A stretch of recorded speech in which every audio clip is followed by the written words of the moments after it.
Au nom de Dieu, initiateur des mondes, créateur initial et détenteur de la puissance souveraine, fondeur de l'aube, concepteur de l'âme et la matière, fondeur du noyau et de la graine.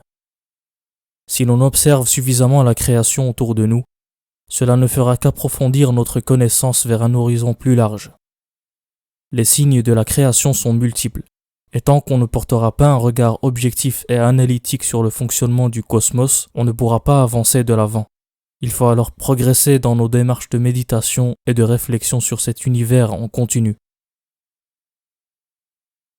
Dans le Coran, il y a un chapitre qui traite du sujet de la nature première, à partir de laquelle toute la création est née. Ce chapitre va traiter de ce sujet essentiel tout en nous donnant les clés pour mieux comprendre et pour nous rappeler les mécanismes du fonctionnement de la loi primordiale sur l'ensemble de l'humanité. C'est ainsi que commence le chapitre 68 du Saint-Coran. Bismillahir-Rahmanir-Rahim, Noun. Le Noun est la 25e lettre de l'alphabet arabe et son classement dans le tableau abjadique est de 50. Si les exégètes divergent quant à la signification de cette lettre au début du chapitre 68, c'est parce que le Coran a laissé le champ libre aux êtres humains pour approfondir leurs recherches, toujours et encore. En Égypte antique, le Noun était représenté par l'océan primordial à partir duquel Dieu, créateur initial, façonna toute la création. Après que l'univers était sous la forme du chaos, le grand ordonnateur harmonisa grâce à cet océan primordial toute la matière dans l'univers. Toute chose qu'elle soit dans celui-ci est alors issue du Noun. Cette signification a aussi été rapportée dans Sourate les prophètes au signe 30. Dieu exalté soit-il dit, « Ceux qui ont nié n'ont-ils pas vu que les cieux et la terre formaient une masse compacte ? Ensuite, nous les avons séparés et fait de l'eau toute chose vivante. Ne croiront-ils donc pas ?» Il dit aussi dans Sourate Hud au signe 7, « Et c'est lui qui a créé les cieux et la terre en 6 jours, alors que son trône était sur l'eau. » Dieu exalté soit-il jure donc par le Noun, et ensuite il jure par le Qalam, traduit par la plume. Le Qalam est l'outil qui écrit les choses. S'il est représenté communément par un crayon ou une plume qui sert pour écrire sur les feuilles ou les livres, au sens du Coran, il représente la même fonctionnalité en termes d'outils. Quant à la retranscription et l'écriture, le sens est quelque peu différent. En effet, Al-Qalam dans le livre est l'outil à travers lequel Dieu a appris le savoir et la connaissance aux êtres humains. Dans le chapitre Al-Alaq, Allah exalté soit-il dit « Lis au nom de ton Seigneur qui a créé l'homme d'une adhérence. Lis, ton Seigneur est le très noble, qui a enseigné par la plume, Al-Qalam, a enseigné à l'homme ce qu'il ne savait pas. » Dieu jure alors dans le chapitre Al-Qalam par le Noun et par le Qalam, qui est l'outil qui a tracé toute chose dans cet univers, que ce soit en termes de matière, d'événements qui se produisent et qui se produiront dans le futur, ou alors de destin des créatures et de toute la création. Ensuite, Dieu s'adresse à son messager, en le déculpabilisant des accusations de ses adversaires, qui l'ont traité de fou et de sorcier. Il dit alors, « Tu, Muhammad, n'es pas, par la grâce de ton Seigneur, un possédé, et il y aura pour toi certes une récompense jamais interrompue. » À présent, Dieu va comparer la moralité du prophète sallallahu alayhi wa sallam avec celle des polythéistes qui l'injuriaient. Il dit alors, « Et tu es certes d'une moralité imminente, puisque, issu de cette nature primordiale, la fitra, tout ce qui inspire le prophète, paix et bénédiction sur lui, c'est cette lumière divine. Tes nobles caractères et ta générosité et ta gentillesse, qu'il voit pourtant, ne les a pas empêchés d'être des gens injustes en te traitant de menteur. » Le conseil de Dieu va alors intervenir pour lui dire « N'obéis pas à ceux qui crient au mensonge. Ils aimeraient bien que tu transiges avec eux, afin qu'ils transigent avec toi. Et n'obéis à aucun grand jureur méprisable, grand diffamateur, grand colporteur de médisance, grand empêcheur de bien, transgresseur, grand pécheur. Au cœur dur, et en plus de cela bâtard, même s'il est doté de richesses et de nombreux enfants, quand nos versets lui sont récités, il dit des contes d'anciens. » Quelques versets plus tôt, Dieu, exalté soit-il, informe son messager. « Tu verras et ils verront. Qui d'entre vous a perdu la raison ?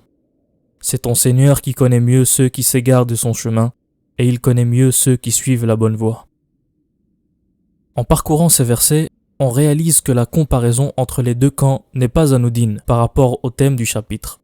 D'une part, nous avons le prophète et ceux qui suivent sa voie, qui sont dans le chemin que Dieu a tracé pour eux.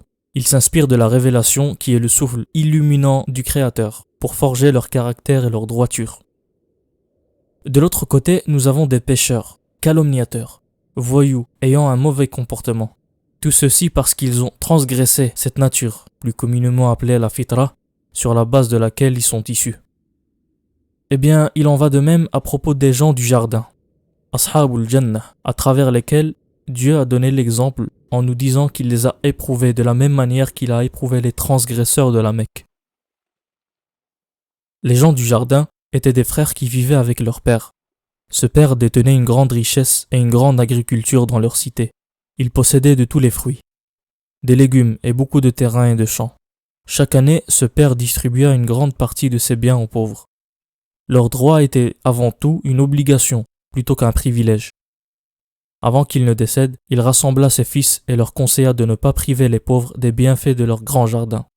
Son testament était clair. Si les pauvres viennent, aidez-les et ne les repoussez pas. Après le décès du père, c'est maintenant ses fils qui hériteront de tous les biens. Un jour, des pauvres sont venus pour demander de l'aide, car ils n'avaient ni vivre ni moyens. Un des frères s'est exclamé en disant « Aucun des pauvres ne rentrera dans ce jardin à partir d'aujourd'hui. » La nuit tombée, ils jurèrent qu'ils récupéreront toute la semence pour eux, sans ne rien donner aux pauvres. Une fois la nuit tombée, ils se reposèrent. Le lendemain, ils se levèrent pour ensuite récolter cette semence, car c'était le temps. Une fois dehors, ils furent surpris par ce qu'ils virent devant leurs yeux. Toute la terre était brûlée. C'était le chaos. Hélas, tout ce qu'ils avaient prévu de récolter ce jour fut détruit par une pluie diluvienne et un orage titanesque.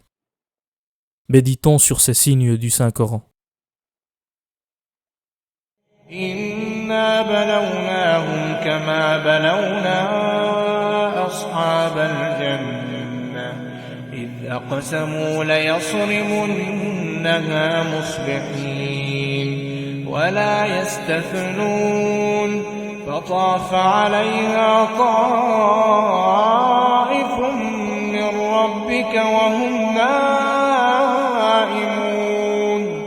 فأصبحت كالصريم فتنادوا مصبحين أن اغدوا على حرثكم إن كنتم صارمين فانطلقوا وهم يتخافتون ألا يدخلنها اليوم عليكم مسكين وغدوا على حرد قادرين فلما رأوها قالوا إنا لضالون بل نحن محرومون قال أوسطهم ألم أقل لكم لولا تسبحون قالوا سبحان ربنا إنا كنا ظالمين فأقبل بعضهم على بعض يتلاومون قالوا يا ويلنا إنا كنا طاغين عسى ربنا أن يبدلنا خيرا منها إنا إلى ربنا راغبون.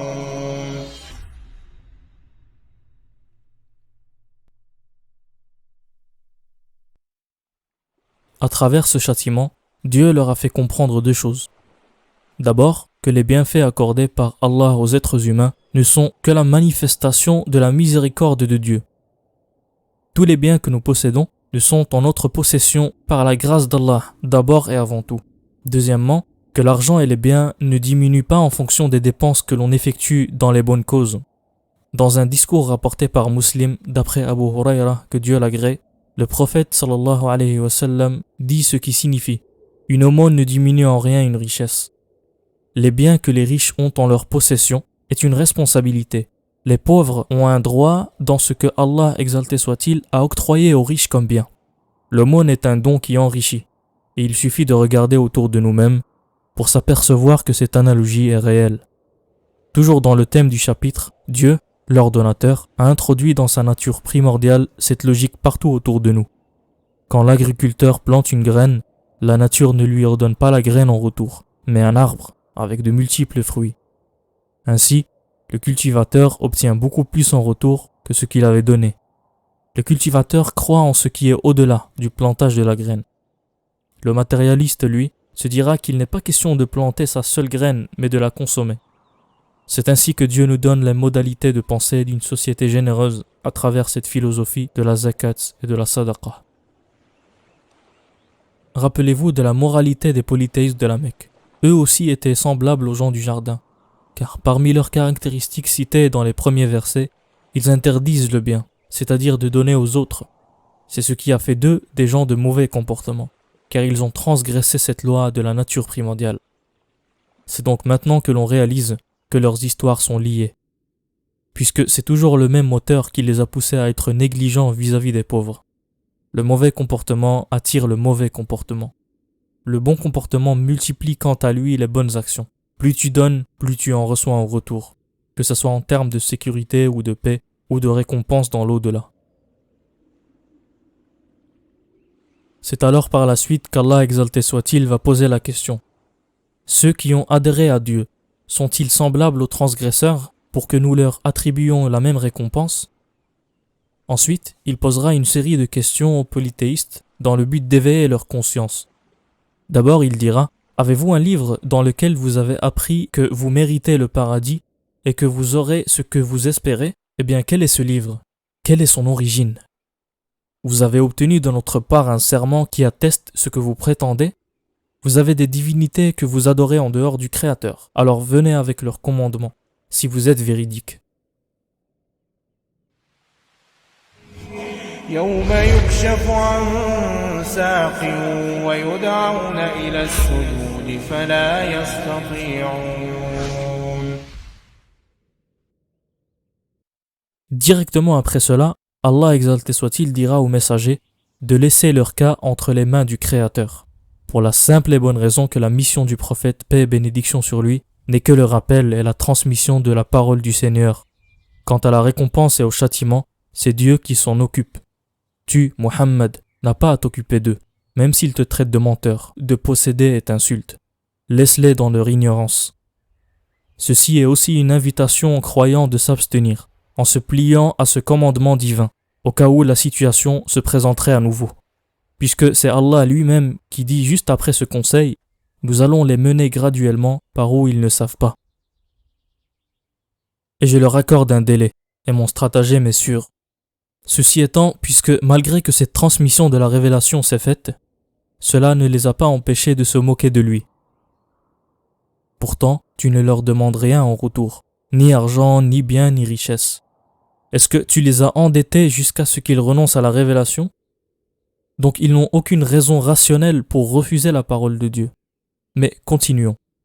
Au-delà du rationnel, est-ce qu'ils connaissent l'invisible afin de renoncer au message avec lequel tu es venu? Ont-ils des révélations pour prétendre qu'ils sont sur la vérité et les croyants dans le mensonge? Le dernier conseil d'Allah à son messager dans ce chapitre est de patienter. Allah exalté soit-il dit, au verset 48, « Endure avec patience la sentence de ton Seigneur, et ne sois pas comme l'homme au poisson qui appela dans sa grande angoisse. Si un bienfait de son Seigneur ne l'avait pas atteint, il aurait été rejeté au nid sur une terre déserte. Puis son Seigneur l'élut et le désigna au nombre des gens de bien. » Maintenant que les exemples furent donnés aux prophètes ainsi qu'à la communauté, Allah exalté soit-il va citer la morale de l'histoire, à travers l'histoire du prophète Yunus, paix et bénédiction sur lui. Le prophète et messager de Dieu Yunus a été envoyé pour avertir son peuple, qui était lui aussi un peuple injuste. Malgré les longues années passées auprès de son peuple à leur faire le rappel, il décida en fin de compte de quitter sa tribu, fâché car il ne l'écoutait jamais. Il avait aussi dit à son peuple que le châtiment adviendrait dans 3 jours, s'il ne se pliait pas aux directives du Très-Haut. De la même manière que le peuple du prophète Mohammed ont refusé le rappel, celui de Yunus était tout autant injuste en refusant son message et la guidée avec laquelle il était venu de la part du Créateur. Quand le prophète Yunus décida de fuir, puisque le châtiment était proche et il pensait échapper au commandement de Dieu, régi par cet ordre cosmique continu et inchangeable qui est la fitra de Dieu dans la création, il décida de prendre une flotte en direction d'une autre contrée. Une nuit, la tempête retentit et une forte pluie fait rage. Les propriétaires de ce navire décidèrent alors de jeter quelques marchandises au bord de la mer, car celui-ci commença à couler. Mais cela n'a pas suffi. Alors, ils se sont rassemblés pour sacrifier les passagers du navire, un par un. Ils misèrent avec un objet sur la personne qui devait se sacrifier en premier. La première mise est tombée sur le prophète Yunus, mais les gens refusaient qu'il soit jeté, car c'est un prophète avant tout. Alors ils dirent, essayons une deuxième fois. La mise tomba alors sur la même personne, le prophète Yunus. Alors ils promirent d'essayer une dernière fois, et là, peu importe le personnage, ils devaient se jeter pour sauver le reste de l'équipage. La troisième mise est tombée sur le même individu, le messager Yunus, paix et bénédiction sur lui. Hélas, le prophète n'a pas eu d'autre choix que de se plier à la décision commune. Mais il savait au fond de lui que son Seigneur n'allait pas l'abandonner. Quand il se jeta dans la mer, un poisson le dévora, et quelque temps après, Yunus reprit conscience et vit qu'il était encore vivant, par miracle de son Seigneur le Très-Haut. Quand il réalisa l'impasse dans laquelle il était, il invoqua son Seigneur les mains levées. Point de divinité à part toi, j'étais parmi les gens injustes. Quelques moments plus tard, il fut jeté du ventre du poisson sur le large d'une côte. Dieu le délivra alors de l'obscurité dans laquelle il était, et il fit part de cette magnifique histoire aux êtres humains qui viendront après. À ce propos, il révéla à son messager Muhammad « Idhunnun, Yunus, quand il partit irrité, il pensa que nous n'allions point l'éprouver. Puis il fit dans les ténèbres l'appel que voici. Pas de divinité à part toi. Pureté à toi. J'ai été vraiment du nombre des injustes. Nous l'exaucâmes et le sauvâmes de son angoisse, et c'est ainsi que nous sauvons les croyants. » Voilà la leçon de ce chapitre, qu'on peut dorénavant partager sur plusieurs points. D'abord, il est forcé de constater que le seul prophète cité dans le chapitre Al-Qalam, c'est le prophète Yunus. Ce personnage porte deux autres noms. Celui évoqué dans ce chapitre, et qui est celui de Sahib al-Hut, c'est-à-dire l'homme au poisson, par rapport à l'histoire vécue et qui a été citée préalablement. Son deuxième nom c'est Dhannun, et alors que ce chapitre commence par cette même lettre, le Nun, il semble maintenant clair que la représentation de l'adjectif de Yunus, qui est Dhannun, est directement liée à cette lettre au début du chapitre 68. Les érudits ont rapporté que le Nun représenté dans le deuxième nom pouvait aussi signifier le poisson, et plus particulièrement celui dans lequel le messager demeurera un long moment. En revenant quelques versets en arrière, nous constatons ce qui suit. Allah nous dit d'abord à travers le conseil qu'il donna au prophète Muhammad, paix et bénédiction sur lui, « Patiente donc, et ne sois pas comme l'homme au poisson. » Cet ordre est venu pour dire au prophète, l'homme au poisson n'a finalement pas patienté. Il n'a pas patienté car il s'en est lassé de son peuple. Il a désespéré d'eux, car ils n'ont pas cru en lui. Mais est-ce que c'est une raison valable pour ne pas patienter? Autrement dit, est-ce que cette lassitude lui donne l'autorisation de sortir du commandement divin? Le commandement divin est régi par son cosmos, c'est-à-dire l'ordre qui régit toute la création. Donc, puisque le prophète Jonas n'a pas patienté, alors le Créateur a voulu lui faire comprendre la sagesse divine dans son enfermement dans le ventre du poisson. Pour cela, Dieu dit dans chapitre As-Saffat au signe 144, s'il, donc le prophète Yunus, ne faisait pas partie des Musabbihin, alors il aurait demeuré dans son ventre jusqu'au jour où ils seront ressuscités. Le mot Musabbihin vient du tasbih. Mais que signifie le tasbih? Eh bien, faire le tasbih de Dieu, c'est affirmer que rien ne se produit par hasard dans notre univers. C'est donc admettre que tout va dans le sens du Créateur, cause de la création initiale et référence absolue. C'est aussi admettre que le Créateur est exempt de tout défaut et de tout manquement. Cela signifie aussi qu'il fait les choses de la manière la plus parfaite qu'elle soit. C'est pour cela que parmi le dhikr que nous faisons quotidiennement, on utilise l'expression Subhanallah et on la répète souvent dans notre vie journalière. Dire Subhanallah, c'est admettre que tout l'univers, à travers l'ordre cosmique qui le régit, est en mouvement continu et qui va depuis sa création dans le sens du transcendant, de l'absolu et de l'éternel. Cela signifie qu'il faut aussi améliorer notre idée et notre conception de Dieu, toujours vers une idée plus idéale. C'est pour cela que l'on retrouve dans de nombreux textes du Coran cette notion du tasbih dans absolument toute la création. C'est ainsi que commence par exemple Surat al-Jumu'ah. Au nom de Dieu le tout clément, le tout miséricordieux, ce qui est dans les cieux et ce qui est sur la terre font le tasbih d'Allah, le souverain, le pur, le puissant, le sage. En ce qui concerne le prophète Yunus, s'il ne faisait pas partie des nombres de ceux qui font le tasbih de Dieu, et on a vu ce que cela signifiait, alors il y serait resté jusqu'au jour dernier. Il n'aurait pas dû fuir de son peuple, puisque Dieu avait déjà prévu et décrété que son peuple croirait en lui. Et même s'ils n'eurent pas cru en lui, de toute façon, les croyants seraient sauvés, sans être atteints, toujours avec le décret divin. On peut concevoir le poisson comme étant une forme de prison, à l'intérieur de laquelle toute personne ne suivant pas la voie du Créateur à travers la nature initiale, c'est-à-dire la fitra, alors ils seront à tout jamais confrontés à leur angoisse dans cette prison. Cette prison est petite et remplie d'obscurité. Ils devront alors faire face à leur propre peur, sans l'aide de Dieu.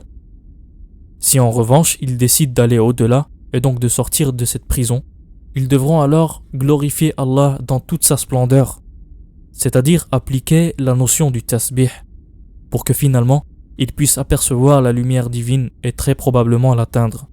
Car ceux qui suivent le cheminement de la création de Dieu atteindront par la suite sa finalité, qui est la guider. Autrement dit, la leçon que Dieu nous enseigne à travers ces vers, c'est que dans cet univers, tout va selon le plan de Dieu. Sa plume a tracé ce vers quoi la création tend. Il nous est alors impossible d'y déroger.